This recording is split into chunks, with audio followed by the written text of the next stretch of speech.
Unit 10, Spelling to Sound. Module 1, the rationale for studying spelling to sound. First, let's talk about a common myth about the spelling system of English. When I ask native speakers how accurate they think English, the spelling of English is when it represents letters to sounds, and they will say 10, 20%, maybe 50. That's usually the highest vote I get. And non-native speakers often think it's worse. It's 10% or 5%. And so it really is this common myth that English spelling is totally irrational. And you just have to memorize the whole thing. It's a terrible burden in learning. And of course, there's some truth to that, but by and large, it's the reverse. Most of the spelling patterns of English can be figured out, and a minority, 10 to 20%, has to be memorized or learned. So let's consider this myth as something that we are going to try to dispel or discourage. Why? Because I want us to encourage our students to feel that spelling is something they can learn, something they can master if they're just patient and learn a few common patterns or rules. I think motivation is much better when you are presented with the concept that it's doable. There's some work there, but it's doable.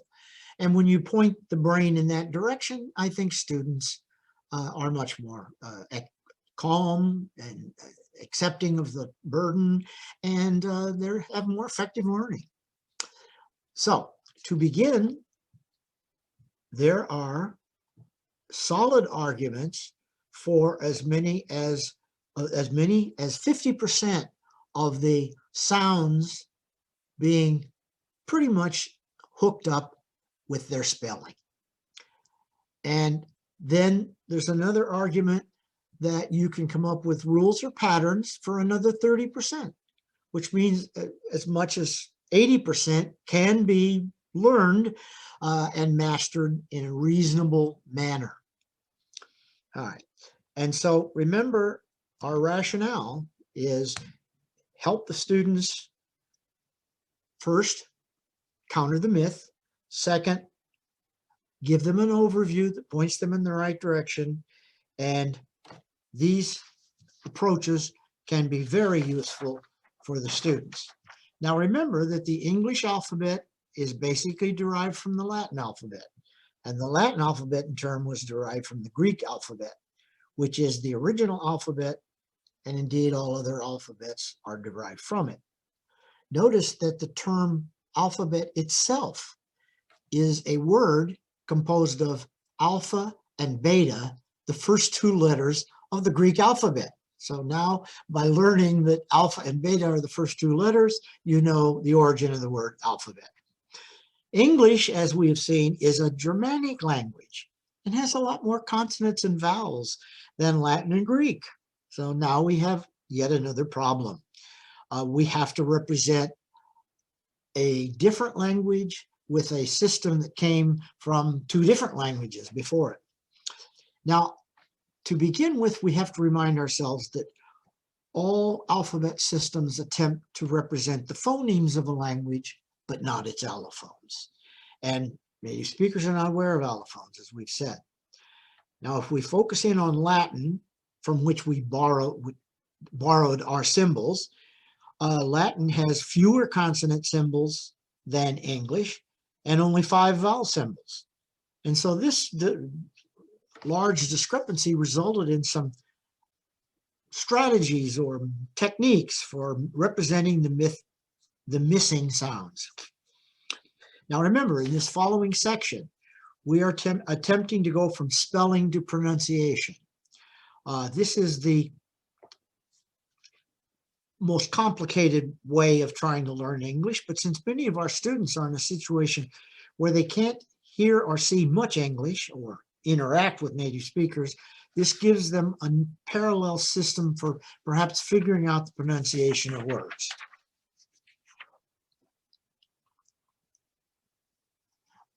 Module 2, spelling single letters. In the English alphabet, we have 26 letters that we got from Latin. There are 21 consonant symbols and 5 vowel symbols. Based on what I've said before about all of the changes in language and the borrowing of these systems, it's kind of a nice surprise to hear that these 13 letters here have about a 90% fit with pronunciation. That's reassuring. That's an example of what I mean by there are some regularities that are very nice that we can take advantage of. And so the stops, ptk, bdg, are all reasonably represented by spelling.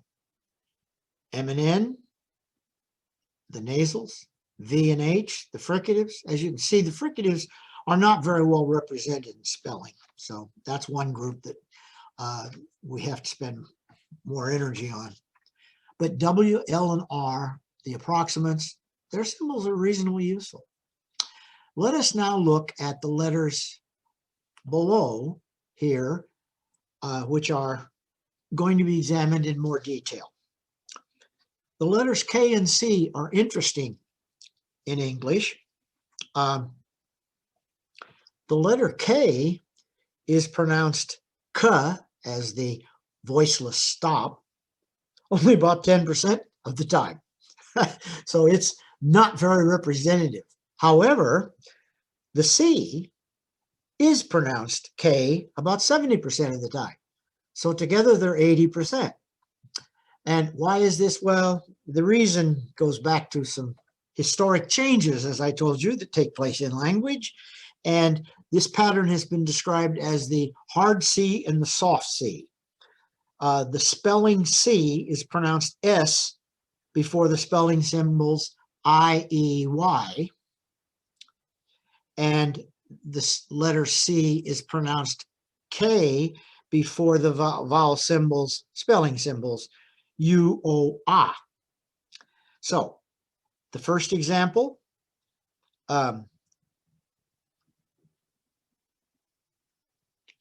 let's use the K. K as in key, but call. City. Sorry, cancel that. Let's start over. Okay. The letter K, as I said, is pronounced as a voiceless stop only about 10% of the time. And the letter C comprises about 70%. Together, 80%, not bad, but you have to learn this pattern of when is K pronounced K and when is C pronounced K or S. And this goes back to a rule called the hard and soft C. The spelling C is pronounced S, the fricative, before the spelling symbols E, A, and Y. I, E, and Y. For example, cent, cinema, city, century. But that same letter C is pronounced K before the spelling symbols U, O, A, as in can, could, cold, and cut. So once you realize that the vowel after C determines whether it is a K or an S, you then have pretty well handled the sound K in English from the spelling. And this same pattern actually also occurs with G, because when it occurs before U, O, and A, it is a hard G or a stop G, G, but before other vowels, it's a J, the African. Okay, Now let's look at the second case, Y, spelling Y. Y is usually pronounced y, the approximant, when syllable initial, as in yes, you, yellow, buyer, royal, etc. But at the end of a word, it usually represents the vowel E or I, as in duty, city, ready, find me. Okay. Next, the letter F is quite reliable about 80% of the time, and the letter combination PH does the rest. That PH comes from Greek words, which we borrowed. The X, the letter X, is pronounced KS most of the time. So that's a letter combination, if you will, that is pretty reliable. Finally, the letter Q is pronounced KW, as in qua, before U and K elsewhere. So you can rely on the fact that if you have a QU at the beginning of a word, as in quite or quiet or quick, that Q symbols KW. Elsewhere, and that's always before U, elsewhere it's a K. And that concludes Module 2. Module 3.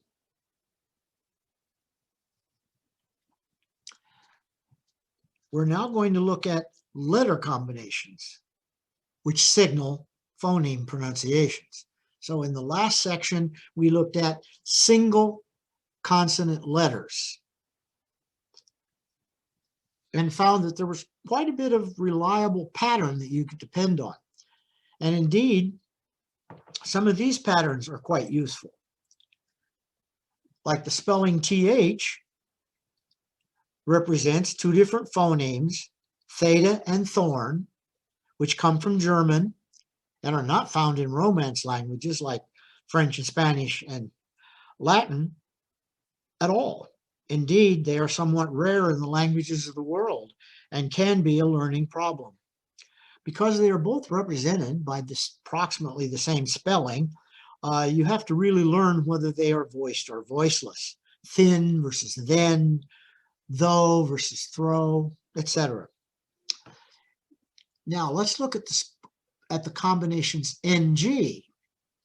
And this is a pretty nice pattern because when it's together, it's usually pronounced eng, the velar nasal, the N with a tail on it. And you can kind of remember that by remembering that this N has a tail, the G has a tail, and therefore eng, the velar nasal. And that's true especially when that N comes before a K or a G, and is always eng when the G is silent. So bang, bank are good examples of that eng sound. All right, now we have the spelling TI, which is very reliable about 50% of the time as being sh. So action, nation, portion. And the spelling SH, an alternate of TI, accounts for about 25%, as in the words shoe, shout, and shall. So that SH sound, if you know those two patterns, you can get it maybe 70, 80% of the time. Then we have the pattern SUR, which signals je. And je is a fairly rare sound in English. A lot of our jes come from French, leisure, treasure, measure. But in any case, that SUR is the best signal for it in a lot of words. The CH represents the voiceless affricate, ch, about 50% of the time. and the spelling TI about 20%, and the spelling TCH 10%. So chew, faction, and stretch. So obviously those are a little complicated, but those are clues as to how you would come across a spelling and try and interpret it so that you know what the most likely pronunciation is. And sixth, we have another double letter combination, the spellings GE, GI, and GY, which represent the voiced affricate, J, about 80%. So this pattern here, about 80% of the time, it represents J in edge, gem, Jim, etc.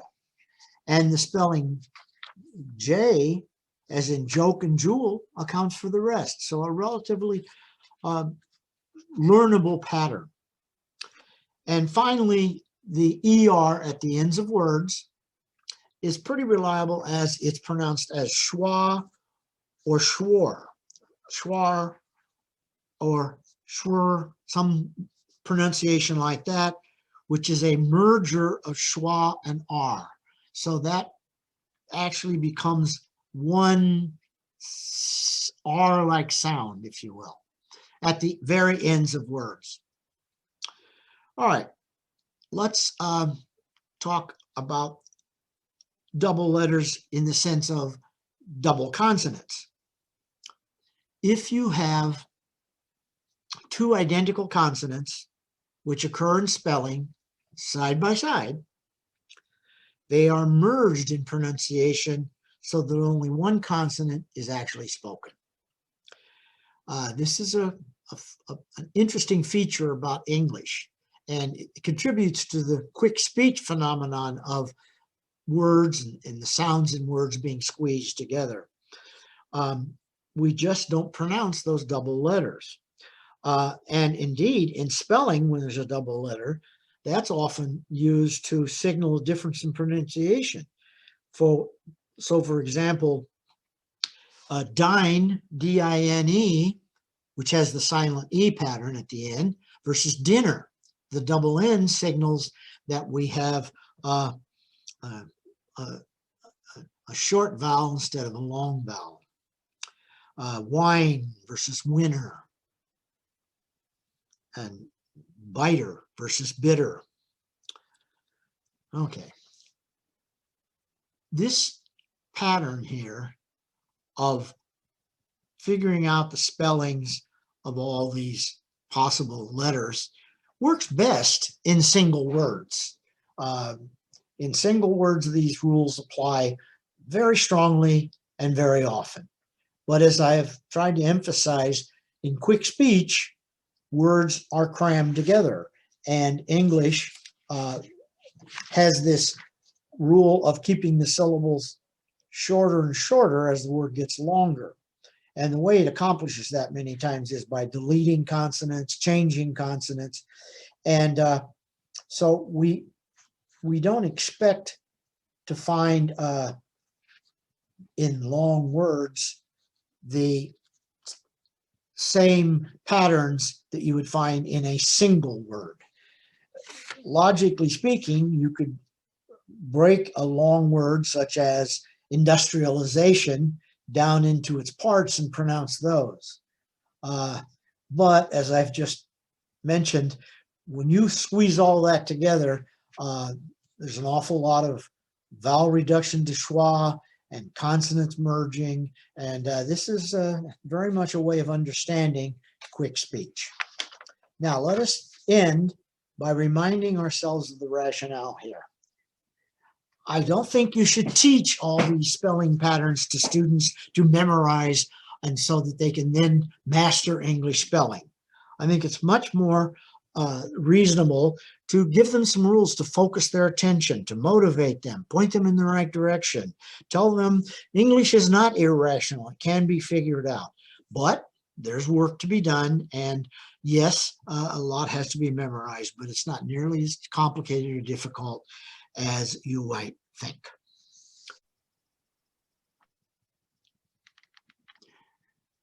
Unit 10, Module 4, Vowel Spelling Patterns. As we said before, Latin only gave us 5 vowel symbols, I-E-A-O-U. It is really very impressive, therefore, that the early spellers of English, back in the 1500s, adapted those 5 vowels in a clever way to figure out the most likely pronunciation.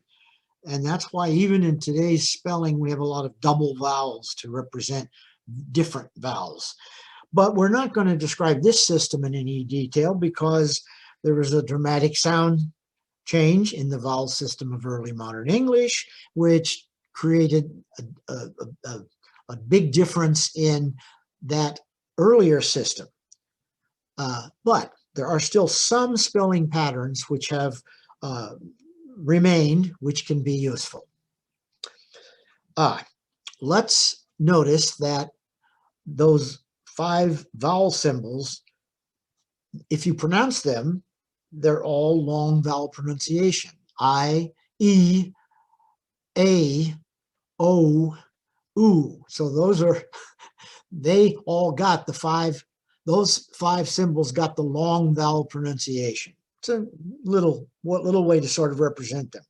And indeed, those same syllables do represent 5 phonemes on the chart, but they're not the same. So you can't just automatically transfer those symbols into those sounds on the chart. You have to remember to make the adjustment for what they are, how they are pronounced actually phonemically speaking. And remember, on the vowel chart, there are 5 front vowels, 5 back vowels, and 1 central vowel. And then there are 3 diphthong vowels, giving us a total of 14 vowels in English. Now let's talk about the long and short vowels. The long vowels, if you break them down, if you record them and break them down into tiny little pieces and then analyze those pieces, it actually looks like this. E, E. And that's a fundamental insight into a long vowel versus a short vowel, because a short vowel is I.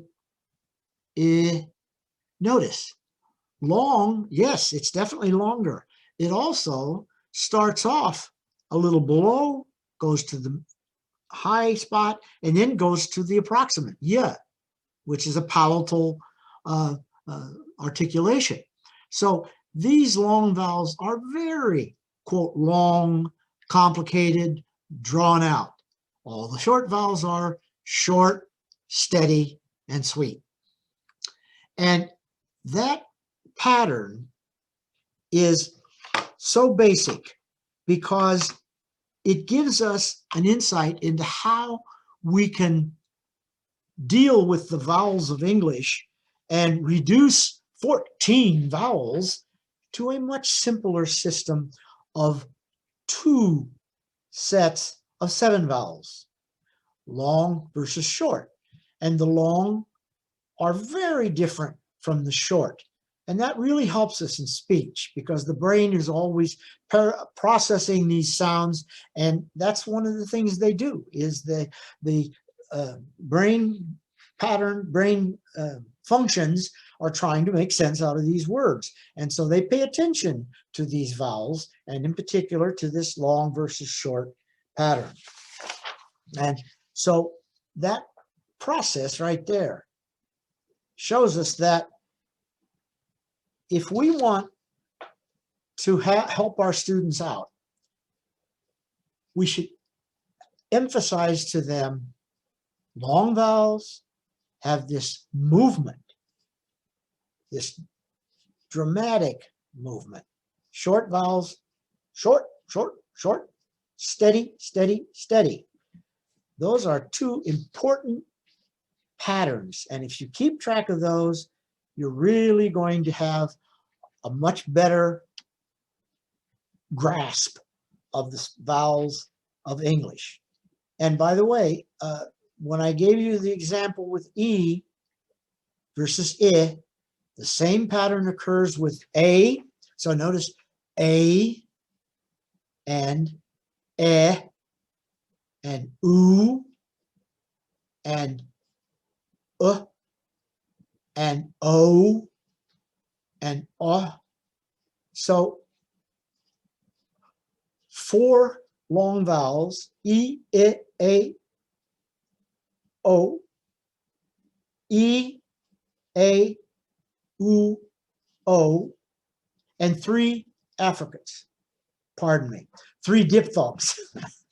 So the 3 diphthongs plus the 4 long vowels are the 7 longer, more complicated vowels of English. The short vowels are I, E, A, O, A. So you have 7 short vowels and 7 long vowels. And one of the spelling patterns that we would like to notice is that we have the long vowel pronunciation before one consonant followed by a vowel. So that's a spelling clue as to whether the vowel is long or short. Then there's a clue about short vowels. Anytime a vowel occurs before 2 consonants inside of a word, it's going to be short. Those 2 consonants are a signal. That's why dine, dinner, the double N, this is spelling, remember. The double N signals that that's an I, not an I. Or a single consonant when word final. So if you have din versus dine, D-I-N, the D-I-N, there's a single consonant before the vowel, it's going to be a short vowel. That's one of the reasons why we add the silent E, is to make sure that that vowel is pronounced long in that word. The silent E pattern then, tap, tape, hop, hope, tub, tube. This is a very pervasive pattern in the language and really helps us to figure out a lot of these patterns. Remember, your goal often is to figure out, is it a long or a short vowel? If I know that, then I can go ahead and pronounce it long or pronounce it short.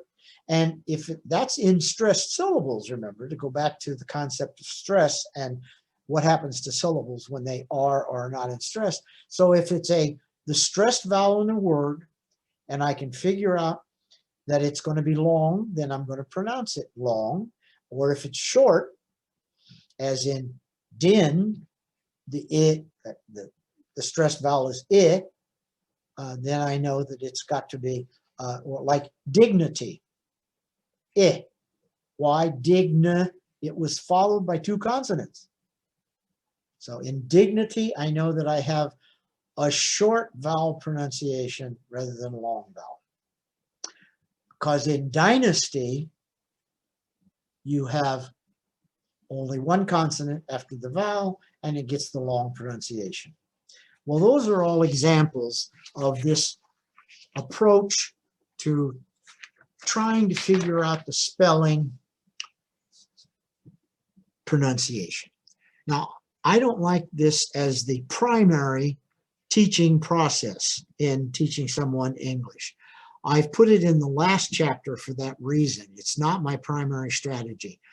But sometimes students are in a situation where there isn't much English that they're exposed to, or they don't have any native speakers around, and their only real opportunity is used written English. But that's the least desirable source. What you should do is listen to native speakers, watch movies, listen to songs, etc. Get real English and listen to it, work with it. Try and talk English as much as you can.